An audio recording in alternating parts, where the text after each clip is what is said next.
예, 지금 우리는 그 소그룹 성경 공부용으로 지금 말씀을 진행하고 있는데, 오늘부터는 이제 사무엘 가이드를 시작합니다.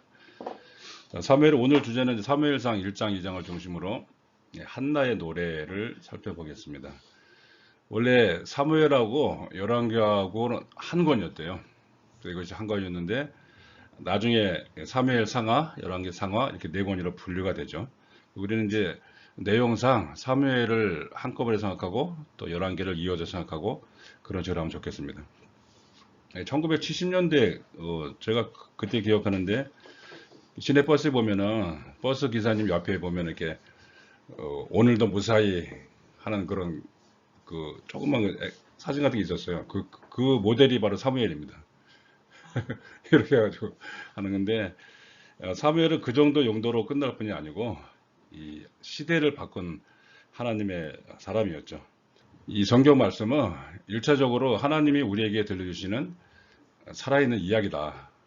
그렇게 보시면 훨씬 더 우리가 생생한 말씀으로 받아들일 수 있습니다. 그러니까 일단 우리 성경 볼 때 어떤 특정한 교리나 어떤 뭐 율법적인 교훈이나 이걸 곧바로 찾으려고 그러지 말고 하나님이 우리에게 나에게 말씀하신다. 그렇게 전제를 하고 생각을 하시면 좋습니다.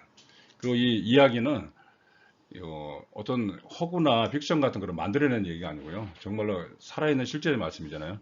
그런 말씀에다가 또 이 이야기는 인격적으로 우리를 초대하고 있습니다.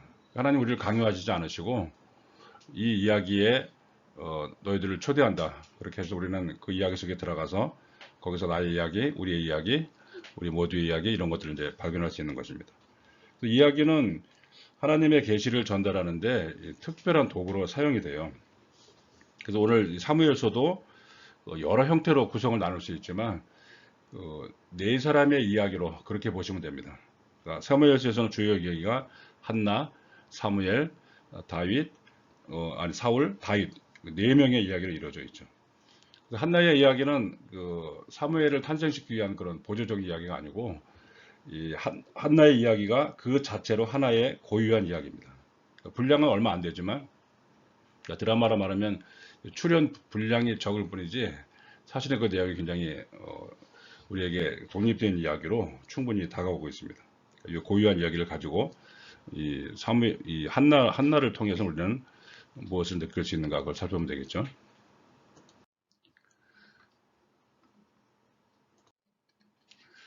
이 히브리 민족은 역사 의식이 뛰어난 민족이라고 평가를 받습니다. 그래서 어떤 분들은 이 세상 최초의 이 역사가들이다 그렇게 부르고 있죠. 근데 이렇게 된 거는 이분은 하나님을 인격적으로 만나는 민족이기 때문에 그것을 역사로 표현해서 그렇습니다. 그러니까 다른 민족들을 보면은 주로 어떤 뭐 신화나 또 어떤 뭐 점성술 또 뭐 전해 내려온 전래 이야기 이런 것에 자꾸 몰두하는 경향이 있는데 히브리 민족은 하나님이 살아있는 말씀을 대하면서 역사의식을 일찍부터 가진 민족입니다. 우리가 보통 이스라엘은 나라 이름이고요. 그 민족을 얘기할 때는 히브리 민족이라는 얘기 많이 해요. 마치 우리나라 대한민국이지만 여기에 사는 민족들을 한민족 그렇게 얘기하는 것처럼 그런 식으로 볼 수가 있습니다. 다른 민족이 신화나 점성술에 매달리는 동안 히브리인들은 하나님이 주거나 하시는 사건, 사람, 환경 등의 역사에 관심이 많았다. 그렇게 표현됐는데 성경의 이야기는 이야기를 들어달라고 우리에게 구걸하지 않습니다. 우리의 자유를 존중하면서 초대하고 있는 거죠. 그래서 우리는 일단은 이 초대에 응하면서 내가 하나님 말씀 들었으니까 순종해야지. 그러기 전에 일단은 순종 전에 잘 들어야 돼요. 경청을 해야 됩니다. 순종하기 전에 잘 들어야 경청을 해야 그 다음에 순종을 할 수가 있습니다. 그러니까 이 사무엘에 나오는 모든 이야기들은 시대 배경이 있고 특정한 공간이 있는 살아있는 역사 안에서 일어난 이야기입니다. 이거 시대 배경은 약 주전 1100년에서 1000년 사이에 한 100여 년 사이에 일어난 그런 무대고요. 우리 한국 역사를 말하면 고조선 시대에 해당되는 그런 시대 배경이거든요. 그래서 사무엘서의 시작은 1절에 있는 것처럼 실질적인 시간과 공간에서 일어난 일입니다. 그러니까 뭐 옛날 옛적에 once upon a time 뭐 이런 식으로 시작하지 않죠. 옛날 옛적에 한 거는 주로 이제 교훈을 끌어내요, 나중에. 근데 이거는 실제로 교훈 끌어내는 게 아니라 실제로 어떤 시간과 공간에 있었던 그런 이야기로 다가오고 있는 거죠. 1절에 그래서 실제로 사무엘설이 시작되면서 1장 1절에 보면 에브라임 산지 라마다임 소빔에 에브라임 사람 엘가나라는 사람이 있었으니 그는 여로함의 아들이요 엘리후의 손자요 도후의 증손이요 숲의 현손이더라. 이렇게 밝히죠. 여기서 벌써 장소에 해당되는 게 몇 개 나오죠? 에브라임, 라마다임, 소빔, 에브라임 한 3개 정도 나오네요. 그리고 이제 엘가나라는 사람이 있었고, 근데 이 사람을 소개하면서 4대까지 거슬러 올라가죠. 그래서 여로함, 엘리후, 도후, 숲 이렇게 4대까지 소개한 거. 4대까지 이 족보를 소개한다는 것은 무엇을 의미하겠습니까? 이 집안이 상당히 유력한 가문이라는 뜻이죠. 족보가 있고 아마 레이지파에 속한 사람들로 그렇게 아마 추측이 돼요. 이 가정인데 겉보기에는 굉장히 아무 문제가 없을 것 같은 그런 가정인데 문제의 발단이 1장 2절에 나오죠. 한나에게는 자식이 없었더라. 이 사람에게 부인이 2명 있었는데 본인 나와 한나 2명인데 사실 좀 이해가 안 가는 부분이 있죠. 어쩌면 레이 지파에 있는 사람이 왜 부인을 2이나 얻었을까? 왜 일부 다처진 했을까 생각되는데 아마도 그 당시에 그 가나안에 살면서 가나안 문화는 이게 보편적이거든요. 그 가나안 문화에 어느 정도 이렇게 타협하지 않았나 그 생각이 듭니다. 어쨌든 원인은 잘 모르겠고 어쨌든 둘이 있었는데 한 사람은 자식이 있고 한 사람은 없다. 이게 이제 이 가정의 문제가 된 거죠. 그래서 한나의 유명한 그 기도하고 이제 서원하는 이제 그런 내용이 나오는데 그 직접 동기는 개인적인 분노와 억울함이었습니다. 처음부터 무슨 뭐 하나님 나라를 위해서 한 게 아니고요. 너무 억울한 거야 자기가. 그리고 이 직접 동기는 군인나가 격분을 시켰다 그랬죠. 옆에서 막 약 올리고 막 깐족거리고 막 그런 것 같아요. 아이들까지 데리고 오면서 막 이렇게 막 격분을 시켰던 그것을 보면서 한나는 견딜 수가 없었던 겁니다. 개인적인 분노와 억울함으로 나중에 이제 기도하면서 서원까지 하게 되죠. 아들을 주시면 하나님께 바치고 이들을 나시린이로 키우겠다 그렇게 얘기해요. 나시린은 어렸을 때부터 하나님께 헌신된 사람이거든요. 그러면서 나시린의 상징으로 포도주를 입에 대지 않고 이제 삭도를 하지 않겠다 그렇게 서원을 하면서 하나님께 기도를 하는데 이제 그 응답으로 사무엘이 태어났잖아요. 여기서 참 중요한 거는 한나가 자기가 서원한 내용을 실천했다는 얘기입니다. 서원하고도 실천 안 한 사람 많죠. 그게 사람의 본성인데 자기가 서원한 그대로 이거를 실천했다는 사실이 굉장히 중요합니다. 여러분 그 얘기 아시죠? 사람이 얼마나 이 본성이 간사하냐면 어떤 사람이 이렇게 외나무 다리에 이렇게 막 건너갔대요. 건너가면서 막 다리가 막 흔들리니까 이제 서원을 한 거예요. 하나님 이 다리를 무사히 건너게 해주시면 내가 전 재산을 바치겠습니다. 그렇게 얘기했대요. 근데 가다 보니까 중간에 안 흔들린 거야 이게. 거의 다 왔어. 그러니까 이제 마음이 바뀌어가지고 하나님 저기 절반만 바치겠습니다. 그래 거의 다 왔는데 또 아까운 거야 절반도. 그러니까 3분의 1만 바치겠습니다. 그랬는데 갑자기 또 다리가 확 흔들리더래요. 그러니까 뭐 죽게 됐으니까 다시 그 사람 하는 말이 아유 하나님 농담도 못합니까? 그러고선 또 했다는 말이 있어요. 근데 그 정도로 사람의 본성이 서원을 해놓고도 금방 변한다는 얘기죠. 그런데 일단 한나는 신실하게 자신이 한 약속을 지키고 잘 키우다가 젖을 뗄 나이 그러니까 한 3살에서 5살을 꼽는데요. 그 정도 나이에 어린 사무엘을 성전에 봉헌을 하게 되죠. 엘리 제사장 밑에서 훈련을 받게끔 그렇게 만들어 놓았습니다. 실제로 이 한나가 이제 고향에서 이제 기도하러 갔을 때 여러분 지도에 보시면 그 라마하고 실로아가 표현되어 있죠. 찾으셨나요? 오? 죄송합니다. 여기서 라마에서 실로까지가 약 한 32km 되는 지점인데 그 지점까지 가서 기도를 했습니다. 근데 실로는 여호수아의 정복이 있고 다윗 왕조가 시작되기 전까지 약 200년간 중앙 성소 역할을 했던 그런 도시예요. 그 실로에 모여서 절기도 지키고 예배를 드렸던 그런 장소인데 그곳에 가서 이 한나가 마음을 털어놓고 예배하고 기도하는 것을 알 수가 있죠. 그래서 한나가 정말 간절하게 기도를 하는데 이 엘리 제사장은 술 취한 줄 알고 또 그렇게 제지했다가 다시 사연을 듣고 또 축복해주고 이런 과정을 통해서 우리가 모습을 볼 수가 있는데 이 한나가 예배드리는 모습이 1장만 해도 한 7번 정도 나와요. 이게 일종의 예배자의 삶이죠. 예배를 중시했던 그런 삶인데 이렇게 해서 얻은 아들이 사무엘인데 사무엘의 이름이 원래 그 쉔이라는 말과 엘 그런 말의 합성어랍니다. 그래서 하나님의 이름이 전해진 사람 또한 그 구함을 받은 자 그런 뜻으로 사무엘의 이름이 나왔죠. 사무엘은 오늘날 그 서양 세계에서도 인기 있는 이름이에요. 여전히 사무엘의 이름이 있어요. 사무엘 같지 않은 사람들이 계속 사무엘 이름 쓰고 있습니다. 애칭으로 샘 그래도 샘 할 때 그 사람이 바로 사무엘입니다. 이토록 하나님의 큰 은혜로 선물을 받고 한나는 이제 노래로 화답을 하게 돼요. 우리가 유명한 한나의 기도라고 되어 있는데 사실은 노래입니다. 이 기도 응답을 받고 하나님 너무 감사해서 노래로 화답한 그런 장면이 나와요. 노래는 일단 가사가 있잖아요. 근데 이 가사가 주 내용이 하나님의 성품과 행동을 의미하고 있습니다. 우리가 찬양을 많이 하는데 찬양의 본질은 바로 이거예요. 하나님의 성품과 행동을 나타내는 거예요. 발표하는 겁니다. 하나님이 어떤 분이신지, 하나님이 어떤 일을 행하셨는지, 그거를 주로 나타내는 게 이제 찬양의 본질이 되겠습니다. 이제 한나의 노래를 내용을 보면은 한나의 시야가 계속 확대된 것을 알 수가 있어요. 처음에는 아주 개인적인 동기에서 시작했다 그랬잖아요.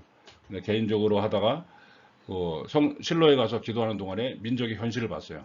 아, 우리 민족이 이런 시대, 이런 상황에 있구나. 그걸 보면서 나아가 이제 세계까지 눈을 뜨게 된 거죠. 하나님이 창조주고 주권자이시고, 아, 세계도 개인을 다스리듯이 이렇게 다스려지는구나. 이런 식으로 점점 확대가 된 거죠. 대표적인 경우로 2장 8절에 보면, 그건 같이 읽어보겠습니다. 시작. 땅의 기둥들은 여호와의 것이라 여호와께서 세계를 그것들 위에 세우셨도다. 기둥들은 그냥 문자적으로 보면 어떤 거대한 바위산 이런 것들을 상징하는 건데 결국에는 이게 뭡니까? 하나님께서 온 세상을 통치하신다는 거죠. 그러니까 우주에 대한 절대적인 주권, 하나님의 창조주 되심 이런 것을 나타내는 거죠. 그리고 그 전에 한나가 자기 개인적인 차원에서도 하나님을 많이 찬양하고 있어요. 오히려 여호와는 죽이기도 하시고 살리기도 하시고 이렇게 고백하고 가난하게도 하시고 부하게도 하시고 낮추기도 하시고 높이기도 하시는도다. 이거는 이제 분인나와 한나의 처지가 완전히 바뀌게 된 거죠. 상당히 얘는 역전돼 가지고 오히려 한나가 더 자랑스러운 모습을 볼 수가 있습니다. 이렇게 보면은 이 마지막에 하나님께서 이 세계를 다스리신다는 사실을 보면서 한나는 이제 더 확신을 갖게 되었고 하나님께 더 영광을 돌리게 된 거죠. 그래서 이 한나의 노래를 보면 성령에 감화되어서 부른 일종의 예언시 같은 그런 역할을 하고 있어요. 개인이 썼지만 결국에는 이게 성령의 영감으로 정말 모든 시대에게 전해지는 말씀이 되고 지금도 히브리 민족은 이 한나의 노래를 정기적으로 암송도 하고 또 가르치기도 하고 그렇게 한다 그래요. 이와 비슷한 맥락으로 누가복음에 보면은 이 마리아의 노래가 있죠. 예. 그 마리아 노래 내용 보면 아니요 그 예수님의 육신의 어머니 엘리사벳의 그것도 있는데 마리아가 이제 하나님의 뜻을 이루고 찬양하는 그런 내용이 나와요. 그 노래와 맥락이 비슷합니다. 자기 개인 문제 같지만 결국 하나님의 주권을 찬양하는 그런 모습으로 볼 수가 있게 되는 거죠. 그러면 이제 우리가 이 사무엘서를 통해서 우리가 꼭 이제 정립을 해야 되는 게 역사관이거든요. 그리스도인의 역사관을 어떻게 세울 것인가 되면은 이 사무엘서가 상당한 도움이 됩니다. 먼저 그 섭리의 역사관인데 그 이승장 목사님의 그 다이신 그 시대라는 저서가 있어요. 그걸 참조하시면 상당히 잘 정리가 되어 있습니다. 그거를 제가 참고해서 한번 정리해서 말씀드립니다. 원래 그 섭리라는 말이, 그러니까 영어로 이제 프라비던스인데요. 프로바이더 공급하다하고 프로비디오 미리 보다라는 말의 합성어입니다. 그야말로 이제 말 그대로 프로비디오예요. 옛날에는 안 봐도 비디오라고 그러죠. 요즘으로 하면 이제 안 봐도 유튜브예요. 그런 식으로. 요거는 그러니까 요거를 이제 정리하면 하나님께서는 창조주의 주권으로 자기 백성의 앞날을 미리 보고 역사에 개입하여 필요한 것을 공급하고 친히 인도하고 다스리신다. 이런 이제 고백이 나오는 겁니다. 이거를 섭리의 역사관이에요. 우리가 지난번에 룻기를 통해서 배울 때 우연하고 필연하고 다 포용할 수 있는 단어가 섭리라고 그랬죠. 그래서 이 섭리, 룻은 사실 보면은 우연의 연속이었어요.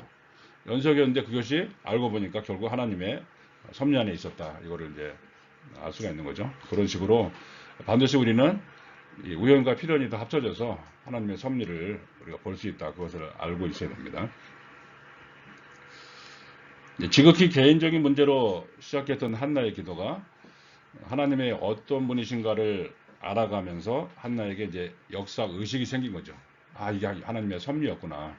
내가 아이가 없었던 것도 다 이게 하나님의 섭리 가운데 있었고, 내가 고통 중에 기도하고 민족의 현실을 알고 세계가 하나님이 주관하신다는 사실을 알고 이러면서 이제 신앙이 많이 성숙하게 되는 거죠.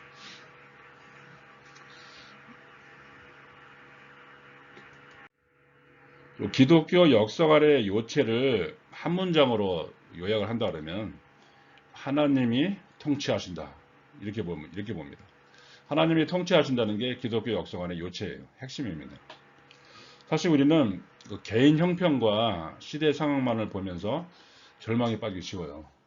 우리 개인 형편이 너무 어려우면은 아이고 이렇게 막 상심이 되고 또 시대 상황을 보면은 아유 이거 어떻게 되려나 이거 소망이 있는 건가 이러면서 절망에 빠지기 쉬운데 여기 이때 주시는 이 복음 같은 말씀이죠.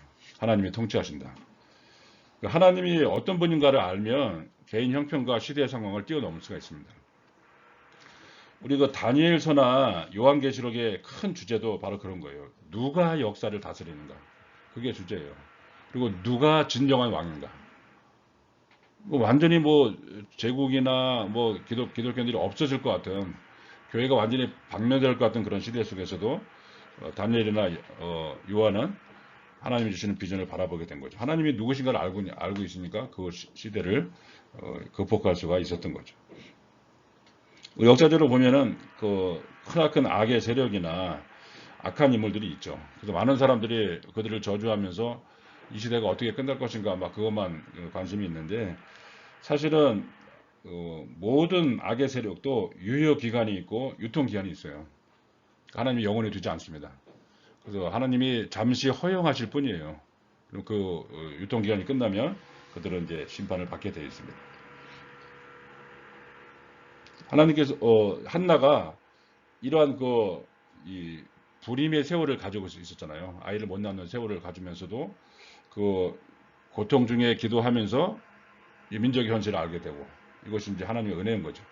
결국에는 역사는 사람들이 막 격분시키고 뭐 어떻게 해도 결국에는 하나님이 다스리시는구나 이거를 이제 깨닫게 된 겁니다.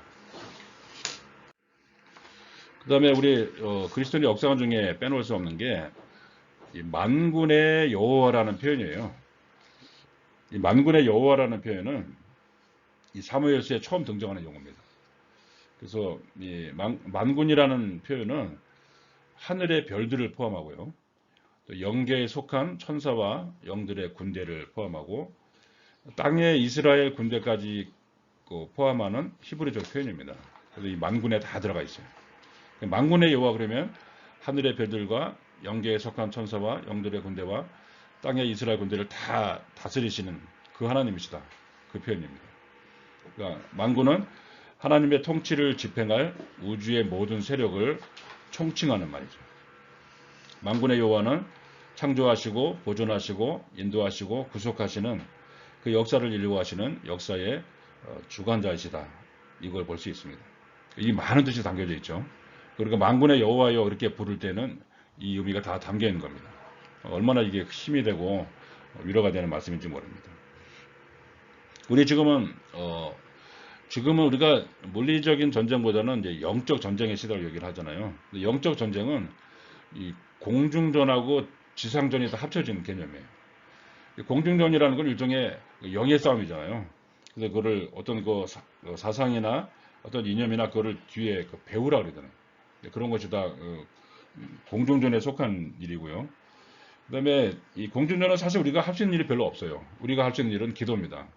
그러니까 기도를 쏘아 올릴 때, 하나님께 부르짖을 때, 하나님께서 그걸 들으시고, 역사를 바꿔가시는 모습이고요. 또 기도는 일이에요. 가장 큰 일입니다.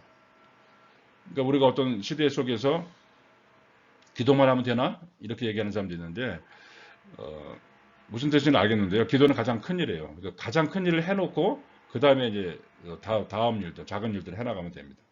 그러니까 기도를 안 하면 어떻게 역사를 바꿀 수 있는 방법이 없어요. 그리고 이 지상전이라는 거는 사실 이 사탄과 이제 그리스도인들 간의 이제 전쟁이거든요. 우리가 오해하기 쉬운 게 하나님과 사탄은 전쟁하지 않습니다. 이 비교가 안 돼요. 하나님은 창조주이시고 사탄은 뭡니까? 사탄은 뭐 어떤 존재죠? 피조물이에요. 그것도 하나님 만드신 천사 중에서 타락한 존재니까 사탄은 피조물이에요. 창조주하고 피조물하고 어떻게 전쟁을 합니까? 그냥 심판하실 뿐이지. 대신에 실제로 전쟁하는 거는 사탄의 세력과 그리스도인들이에요. 우리들이에요. 이거를 실제로 어떻게 보면 우리가 굉장히 이거 막 힘에 벅찬 느낌이 드는데 그때마다 만군의 여호와 이 신앙 고백이 필요합니다. 이 한마디에 다 들어있어요. 거기 우리의 역사관리로 하나 계속 써야 되는 문제고요. 또한 하나님은 남은 자를 통해 일하십니다. 성경이 그 남은 자라는 개념이 굉장히 중요해요. 렘넌트라 그러는데 가끔 어떤 이 천조각 중에서 남은 걸 갖다가 렘넌트라 부르더라고요. 근데 그거를 보면은 별로 쓸모 없을 것 같은데 그 천조각들이 모여가지고 역사를 이루는 게 굉장히 많거든요. 그러니까 하나님께서는 하나님의 눈은 이 남은 자를 향해 있어요. 그러니까 우리는 어떻게 보면은 세상에 이렇게 타락했지, 이렇게 부패했지, 그렇게 얼마나 많은 사람들이 부패했나 이거를 초점을 맞추는데 하나님의 눈은 그것이 아닙니다. 얼마나 많이 타락했냐가 문제가 아니고 남은 자가 있느냐 그게 문제예요. 남은 자가 존재하느냐, 심지어는 한 명이라도 남아 있느냐 그걸 보시는 거죠. 항상 우리는 하나님은 남은 자를 통해 일하신다 그거를 기억하고 있어야 되고 우리가 부족하지만 남은 자의 반열에 설 수 있게 해주세요. 이것이 항상 우리가 기도 제목이 되어야 되겠죠. 하나님께서는 실제로 이 급류에 휩쓸려 떠내려가는 자식을 건지기 위해서 뛰어들어가서 건져내는 아버지같이 일하십니다. 실제로 급류에 휩쓸려 간 거는 자식의 잘못이라 할지라도 하나님 그냥 보지 않으시고 뛰어들어서 건져내신다는 거죠. 하나님은 원수가 점령한 땅을 수복하기 위해 특공대를 보내어 교두보를 확보하게 하시는 전략가 지휘관의 모습으로 또 역사하십니다. 우리가 많이 빼앗긴 영역이 있는데요. 그때 하나님께서 정말 비밀 병기같이 숨겨둔 그런 사람들을 통해서 특공대 같은 사람을 보내서 교두보를 만들고 확장시켜 나가는 그 모습으로 전략가의 모습으로 역사를 하십니다. 그리고 이 거대한 물결이 있잖아요. 파도 같은 물결이라고 그러잖아요. 근데 이걸 거대한 파도를 없앨 수 있는 방법이 없어요. 갑자기 뭐 비난하고 막 이런다고 해서 물러가지 않습니다. 그렇지만 이것은 방법은 뒤에서 밀려오는 파도가 있으면 앞에 있는 파도는 어떻게 됩니까? 그냥 밀려가는 거예요. 이것이 하나님의 방법입니다. 그러니까 뒤에서 밀려오는 파도가 있어야 앞에 있는 파도를 밀어낼 수가 있습니다. 그러니까 사무엘이 이제 등장하는데 사무엘은 이제 성장해야 되잖아요.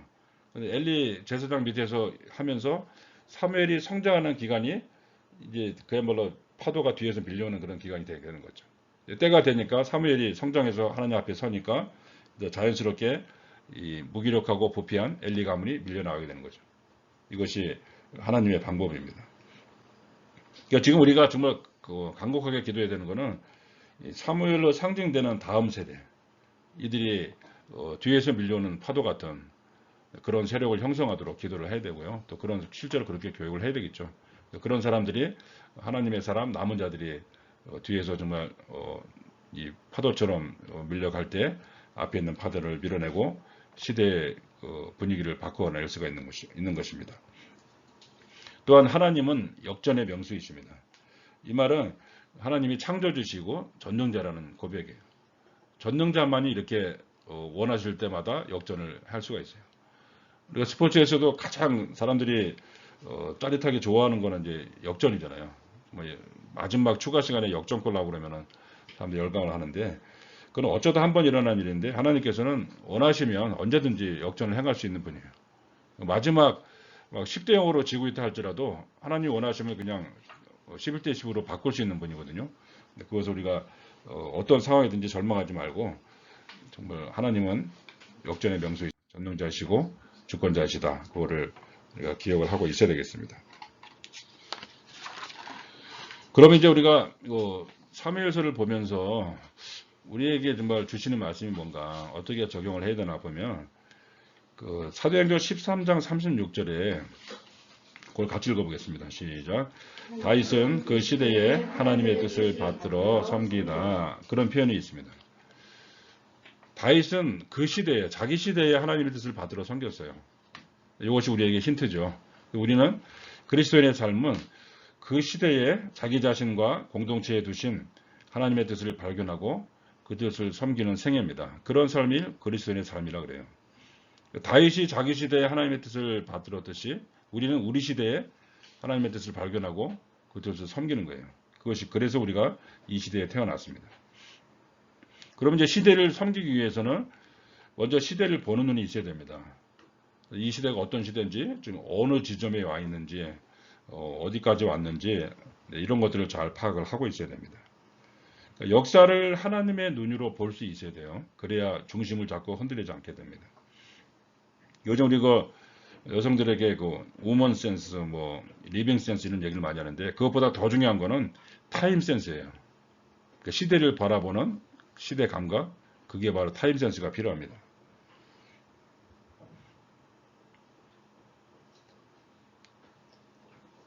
그러면 한나는 시대를 어떻게 통찰했을까 정리해 보면 이 최고 지도자들이 무기력하고 부패하고 타락한 그런 시대였습니다. 엘리 제사장은 나름대로 관대하고 기본 신앙이 있었지만 공과 사를 구별하지 못하고 자식의 타락을 바로잡지 못했죠. 실제로 그러면 안 된다, 얘들아 하지 마라 이 정도까지 얘기했는데 단호하게 막지 못했고, 그리고 만약에 그렇게 했는데도 교육했는데도 정신을 못 차리면 이들은 공적으로 징계를 했어야 되는 거예요. 왜냐하면 이들이 제사장 역할을 했거든요. 그러니까 제사장들이 타락을 했는데 그걸 징계를 안 하니까 백성들에게 그냥 전염이 되는 거죠. 제사장도 그러는데 우리는 뭐 이런 식으로 타락을 확산이 되는 거죠. 그리고 이 엘리의 두 아들 홈니와 비느하스는 이들이 왜 멸망했느냐면 이미 결혼한 몸으로 가나안 바알 제사의 풍습을 모방을 한 겁니다. 원래 바알 신 여러분 아시죠? 바알은 이제 풍요와 다산의 신이에요. 이것은 우리에게 풍요함을 갖다 주고 이 자식을 많이 낳게 하는 다산의 신이라 그렇게 사람들이 믿고 있었던 거고, 이 다산의 신이기 때문에 이 바알과 아스타롯 같은 그런 이 파트너가 있어야 되잖아요. 그래서 그걸 파트너를 해놓고서 이 제사를 종교 예식을 행하면서 이 일종의 이 성행위를 공식적인 이 제사 의식에 집어넣은 거예요. 성전에 막 창기들이 있고 이 제사를 드려온 사람과 공식적인 예식을 통해서 하니까 사람들이 제의식 같지 않냐고 얼마든지 그렇게 할 수 있는. 이건 종교의식인데 뭐 이런 식으로 사람들이 타락을 했는데 그 악한 그 풍습을 이 홈리와 비느하스가 모방을 한 겁니다. 그러니까 이게 성전 안에서 회막에서 봉사하고 있는 여인들과 이런 이제 행위를 하게 된 건데, 이거는 정말 하나님의 제사를 멸시한 아주 악행 중의 악행이었죠. 어떻게 이런 그 풍습을 하나님을 섬기는 곳에 왔는지 참 이해가 안 되는 그런 부분이죠. 원래 하나님의 백성들이 어떻게 타락하냐면 호세아서 4장 6절에 보면 이 백성이 지식이 없어서 망한다는 표현이 있어요. 근데 여기서 말하는 지식은 하나님을 아는 지식입니다. 하나님을 아는 지식, 영적으로 하나님을 아는 지식이 없으면 영적으로 무지하면 정신적으로 혼미해져요. 이것이 악인지 선인지 이게 어떤 상태인지 분별을 할 수가 없게 됩니다. 그리고는 분별을 못하기 때문에 개인 도덕과 사회 윤리에 부패가 와요. 그러면서 우리 타락을 하게 되는 것입니다.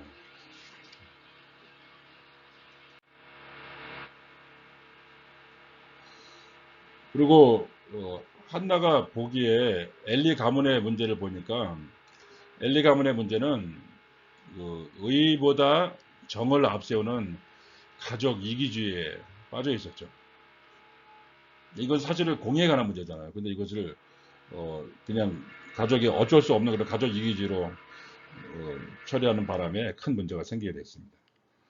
그래서 이것을 보면서 알 수 있는 것처럼 공동체라는 건물의 기초는 사랑이 아니고 정의입니다.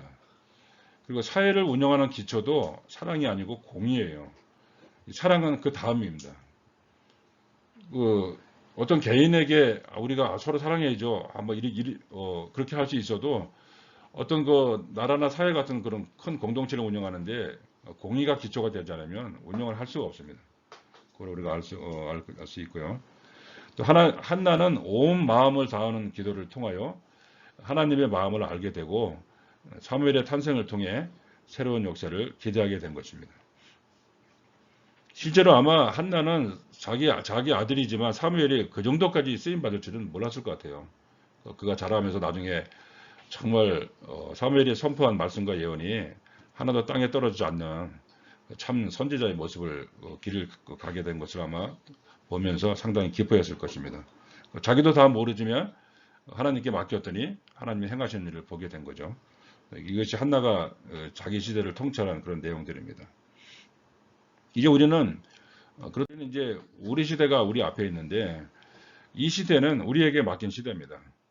하나님께서는 우리가 옛날에 어떻게 했는가를 보는 게 아니고 우리 시대에 내가 살아가는 시대에 어떻게 살았는가 거기에 대해서 평가를 하게 되는 거죠.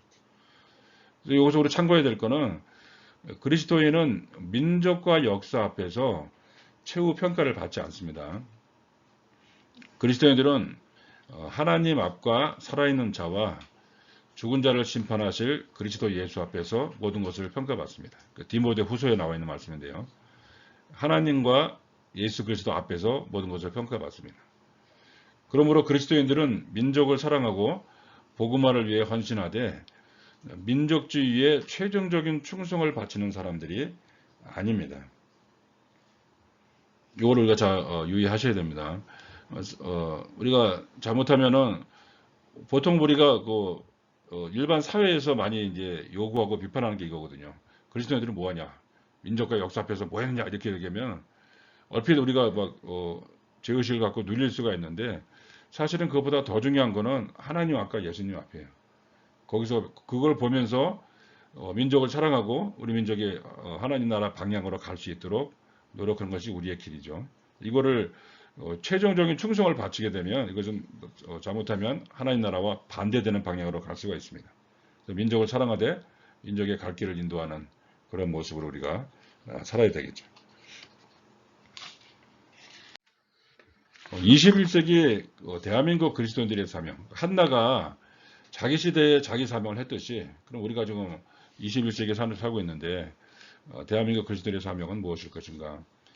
하나님의 은혜로 기적처럼 세워진 나라를 잘 보존하고 발전시키며 무엇보다 사회와 나라를 이끌어갈 수 있는 세계관과 동력을 제공해야 됩니다. 일반 사회에서도 기독교에 대해 그런 역할을 기대하고 있습니다. 실제로 우리 대한민국은 정말 하나님의 전격적인 은혜로 세워졌기 때문에 너무 시간이 짧죠, 사실요. 우리가 짧은 시간에 많은 것을 이루었는데 아직도 너무 급하게 오다 보니까 이 세계관이라는 것에 대해서 잘 신경을 쓰지 못했어요. 그동안 한국교회가 이 부분에 대해서 충분히 검토하고 또 공급하지 못했기 때문에 오늘날 이 많은 부작용들이 좀 한꺼번에 나타나고 있습니다. 실제적으로 한국 사람들의 그런 경향이 있어요. 그러니까 어떤 종교가 주도적으로 이제 작용하게 되면은 종교도 종교의 역할을 감당하면서 이 사회의 어떤 그 동력, 그 사회의 사람들을 이끌어갈 수 있는 어떤 세계관 이런 거를 제공해 주길 바래요. 그 잘했든 못했든 어쨌든 고려 시대는 불교 선종에서 그런 역할을 했고요. 조선 시대에는 유교 성리학이 그런 역할을 했는데 대한민국은 사실은 지금 기독교에 대해서 그런 역할을 기대하고 있는 거죠. 그거를 잘 못하니까 실망하게 되고 자꾸 비난하게 되는데 어찌 보면은 그 비난하는 시기가 희망이 있는 시기인 것 같아요. 나중에 사람들이 완전히 포기하면은 그냥 비난도 안 합니다. 그냥 지금은 어쨌든 비난하는 시기긴 하지만 이러할 때일수록 우리가 그동안에 너무 급하게 온 이 시간을 다시 돌이켜 보면서 지금부터라도 나라의 갈 길을 하나님께 정말 기도가 큰 일이었죠. 가장 큰 일을 행하면서 하나님 원하시는 방향으로 가도록 그렇게 더 정말 목숨 걸고 비상적으로 기도를 해야 될 것이고 그리고 기도하면서 해야 될 일은 사무엘처럼 새로운 파도가 될 수 있는 그런 세력들을 자꾸 양육을 해야 됩니다. 우리가 각 교회마다 다음 세대를 그런 얘기를 참 많이 하는데 실제적으로 하느냐 안 하느냐 그 차이거든요. 실제적으로 정말 말씀으로 세계관으로 그런 걸 잘 무장을 시켜 나가서 다음 세대를 양육을 해야 되는 것이 우리들의 사명입니다. 이것이 우리가 처음에 이제 한나의 이 노래, 한나의 그 삶을 통해서 보는 우리가 깨닫는 바입니다. 오늘은 여기까지 하겠습니다.